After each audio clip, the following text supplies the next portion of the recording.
Welcome to Policing TV.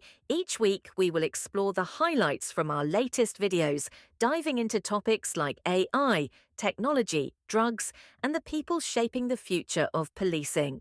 Chief Lukens discusses the use of AI tools and emphasizes the importance of ethical practices and privacy considerations when using AI technologies, particularly in sensitive contexts like policing. In this clip, he talks about using Microsoft Bing's Copilot for identifying vehicles and documenting photographs in law enforcement. Loaded a vehicle here, you go into Microsoft Bing and go into Copilot and just click on upload image, and you throw in an image of this vehicle and you can't really see what it is, and you're like, is it a Tahoe, is it a Lincoln, is it a Chevy, a Suburban, a Ford? I don't know what it is. I don't want to try and zoom in 1,000 times and try and figure it all out. I'm just quickly trying to get an idea of what this might be. I'm able to just throw it in here, upload it, and then say, what make and model is this vehicle? Just type it in. And then you throw it into Copilot, have it take a look at it. It's going to analyze the photo for you.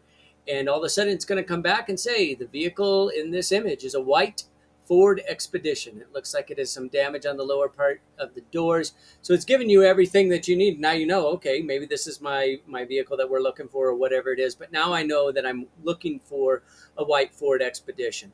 I just want you to keep in mind that whatever you're throwing in a large language model, you're helping train the model. So make sure that you're not putting out any type of protected information.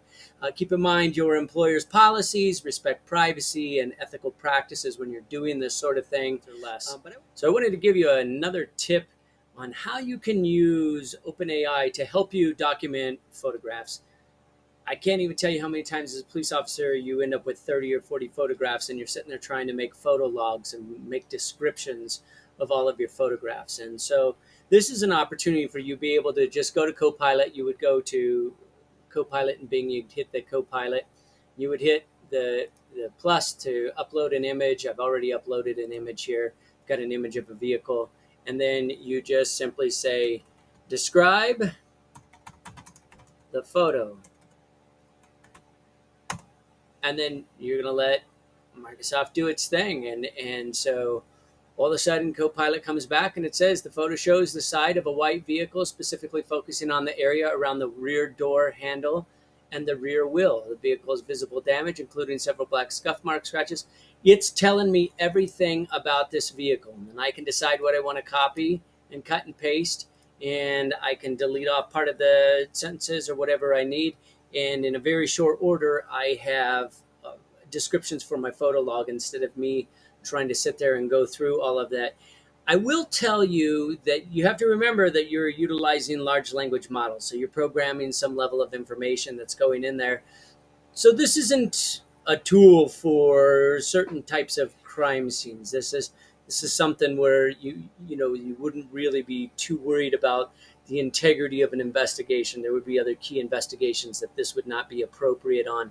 So again, I think you need to be sure that you're being mindful of how you're training the LLM.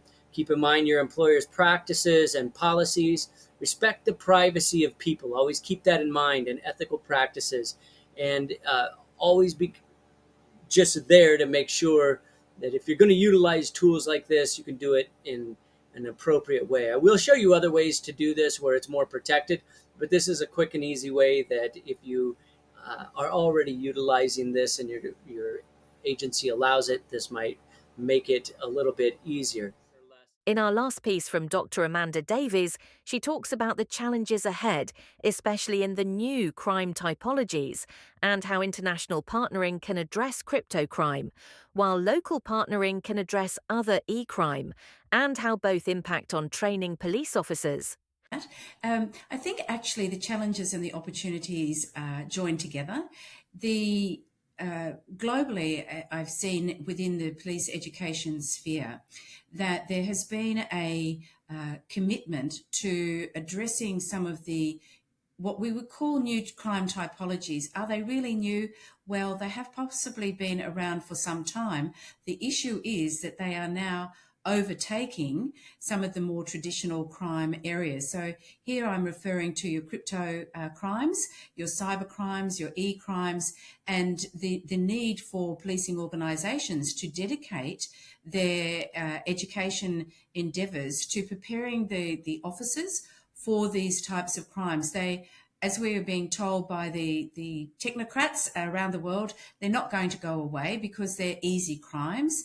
And so we need to be prepared for these. It doesn't mean that the fundamental crimes have also gone. They haven't. We've still got our, break and enters. We've still got our youth crime. We've still got our, sadly, domestic violence crimes. And they have to, the education for those has to continue in parallel to this new stream of crimes that are being perpetrated, not just locally or regionally, but internationally, as we've seen with some of the very large criminal fraternities. And, they have been around for some time. But what is happening is that in some cases, the police are getting on top of this, and they, by their international partnering that they have, they're managing to mitigate some of the size, if you like, of that international or transnational crime, particularly in terms of the crypto crimes and cyber crimes. The e-crimes tend to be more if you like, managed within the jurisdiction. So when we talk about e-crimes, we're talking about potentially child exploitation, although that can, of course, move across to international. We're talking about, fake identities on social media, those types of crimes that are being, and scams that are being created locally as opposed to internationally. And we're seeing the formation within police organisations of specific e-crime divisions, specific cybercrime divisions. And so when we pair that back to what are we doing about educating our officers, there's two streams to that. One is we're becoming a very technological society.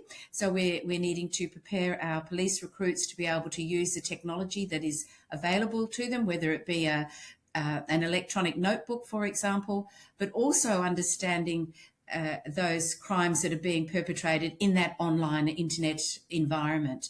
Again, it's not new, but it has increased, and it increased markedly during COVID-19, and unfortunately didn't decrease after we had the resolution generally across the world to the pandemic.